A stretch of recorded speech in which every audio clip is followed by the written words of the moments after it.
আমরা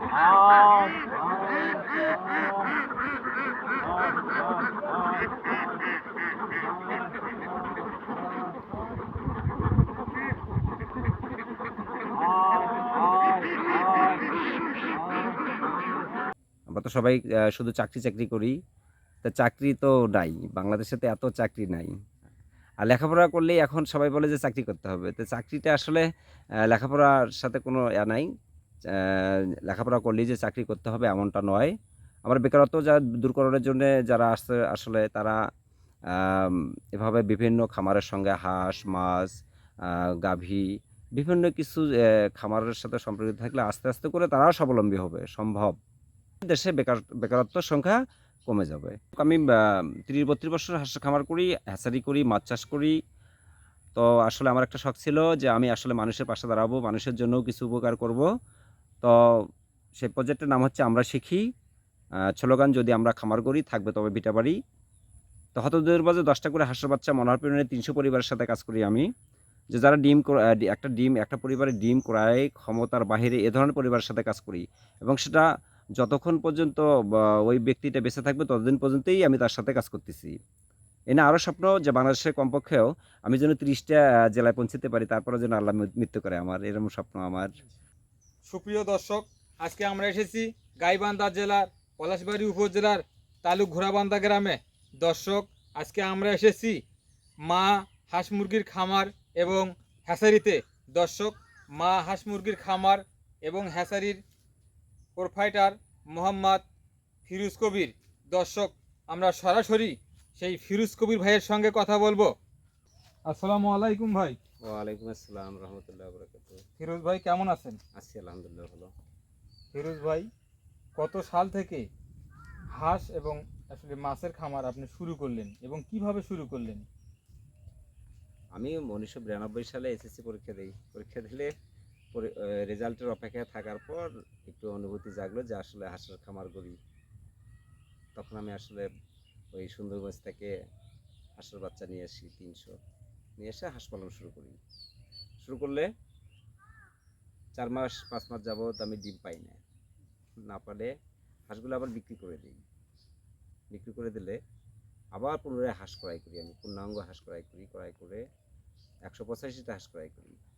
করার পরে আমি ডিম পাই, সেখান থেকে অল্প দিনের মধ্যেই ডিম পাই। তখন থেকে একটা লাভ শুরু হলো মোটামুটি। তখন 185টা হাঁস থেকে আমি প্রতিদিন 350, 350 টাকা বা 400-450 টাকা এরকম টাকা আমার আয় হতো এই হাঁসগুলো খাবার দিয়ে। আমি শ্রম দিতাম, আমার সঙ্গে প্রচুর শ্রম দিছি আমি। এভাবে হাঁস পালন করা শিখি। হাঁস পালন শেখার পরে আমি ভাবলাম যে আসলে বাচ্চা উৎপাদন করা যায় কিনা। তখন 2004 সাল থেকে আমি বাচ্চা উৎপাদন করি তুষ পদ্ধতিতে। তখন আমার ডিমের ক্যাপাসিটি ছিল মাত্র 9,500, প্রতি মান্থ 9,500 ডিম থেকে বাচ্চা উৎপাদন করতাম আমি। তখন একটা বাচ্চার মূল্য ছিল মাত্র 16 টাকা। তো তখন থেকে হাঁসের বাচ্চা ফুটাই আমি তুষে করার পরে অনেক দিন যাবৎ করলে তখন আবার যে আসলে একটা পুকুর গড়াই। তখন সব করলাম যে একটা পুকুর গড়াই, আবার এই পুকুরে হাত দিলে তখন পুকুর থেকে যাই হোক ওখানেও মোটামুটি ভালো প্রফিট আসে। এভাবে সুদীর্ঘ 32 বছর যাবৎ আমি হাঁসের খামার করি। হ্যাচারি তো 17-18 বছর হয়ে গেছে। এর মধ্যে অনেক অনেক কিছু অনেক কষ্টই ভোগ করা লাগছে আমার। অনেক লসও হচ্ছে, আবার লাভও হচ্ছে। সেদিক থেকে বলা চলে যে লাভের অঙ্কটাই মোটামুটি বেশি, লসটা কমই হচ্ছে। তবে নিজের মূলধনটা খুব একটা ছিল না আমার। আমি এই হাতি এভাবেই সেভাবেই নিয়েই আমি করছিলাম। এটা যদি আমার পুঁজি থাকতো বা এখনও যদি থাকে, কোনো ব্যক্তির যদি 500 হাঁস থাকে, সে যদি তার তহবিল থাকে নিজের, তাহলে প্রতি মান সেখান থেকে 40,000 টাকা আশা করা যায়। প্রতি মান 40,000 টাকা আশা করা যাবে 500 হাঁসের খামার থেকে। এই হাঁস আর মাছ চাষের তো যে লাভ, তার বাহিরে একটি টাকার খাবারও লাগবে না, শুধু চুন আর একটু সার ব্যবহার করলেই মাছ সেখান থেকে পাওয়া যাবে। তারপর ডিম পাওয়া যাবে, সেটা তারপর রিজেক্ট হলে হাঁস বিক্রি করা যাবে। এদিক থেকে মোটামুটি একেবারেই খারাপ না। আমরা তো বর্তমানে এখানে সবাই চাকরি করি, তো চাকরিতে আসলে এত কিছু নাই, ব্যবসার যতটুকু আছে চাকরিতে এতটুকু নাই। তো এই নিয়ে মোটামুটি যাই যেটুকুই কিনছি, 3-3.5 বিঘা জমি কিনছি আমি, দুটো বাচ্চা মানুষ করছি। তো যারা ভালো ভালো স্থানে আছে, যেমন মেডিকেল অ্যাসিস্ট্যান্ট ডাক্তার আমার মেয়ে জামাই, ওরা আছে, একজন পালস ক্লিনিকে, একজন আছে মাদার কেয়ার হাসপাতালে। তো এ নিয়েও সুখী আছি আর কি, খুব একটা দুঃখ নয়। হ্যাঁ, এই আর কি। তো আপনার এই যে আমরা পুকুর দেখতে পাচ্ছি, আসলে এই পুকুরে আপনার এই পুকুরটা কত শতক জমিতে আসলে রয়েছে? ধরুন আপনার প্রায় 2 বিঘা জমি আমার এখানে। তো এখানে আপনি কি কি মাছ চাষ করে থাকেন? এখানে ওই বাংলা মাছ চাষ করি, রুই, কাতল, সিলভার, পুঁটি, কারফিউ, গ্লাস কাপ, এ ধরনের মাছ চাষ করি, যেটা বাংলা, অর্থাৎ এক কথা বাংলা মাছ যেগুলো বলে এগুলোই চাষ করি। তো আপনি এই মাছ এবং হাঁসের খামার থেকে বছরে আপনার এখান থেকে আপনার আসলে খরচ বরচ বাদ দিয়ে আপনি এখান থেকে কি লাভ পাচ্ছেন? আপনি এখান থেকে আসলে কত টাকা আয় হয় বছরে? আমি তো এই 2 বিঘা পুকুর থেকে দেখছি সেটা অনেকদিন থেকেই তো করি। এখানে যে লাভটা আছে খাওয়ান দাওয়ান বাদ রেখেও 60-70 হাজার টাকা আসে, এর কমতি হয় না।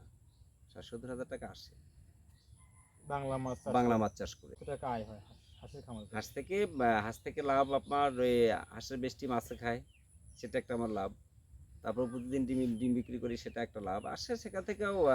যে আপনার 500 হাঁস পারলে তো প্রতি মাস একে মিনিমাম, যেটা না হলেই নয়, তারপরেও 30,000 টাকা থাকবে। মাস মাসে। বছরে 3 লাখ 3.5 লাখ টাকা থাকে, পুকুর হাঁস মিলে থাকে।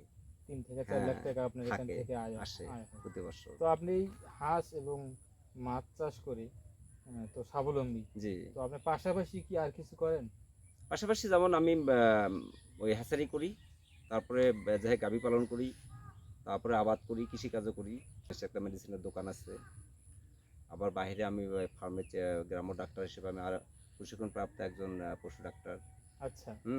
সেই দিক থেকেও যাই হোক সেখান থেকে কিছু আসে। তারপরে বাইরে থেকে হাঁস ক্রয় বিক্রয় করে দিই, সেখান থেকেও কিছু আসে। মোটামুটি বলা চলে আমি একটা মানুষ 5-7টা কর্মের সাথে ইনভলভ আর কি। তো ফিরোজ ভাই, বিএম এগ্রিকালচার 24 এর পক্ষ থেকে আপনাকে অসংখ্য ধন্যবাদ আমাদেরকে সময় দেওয়ার জন্য।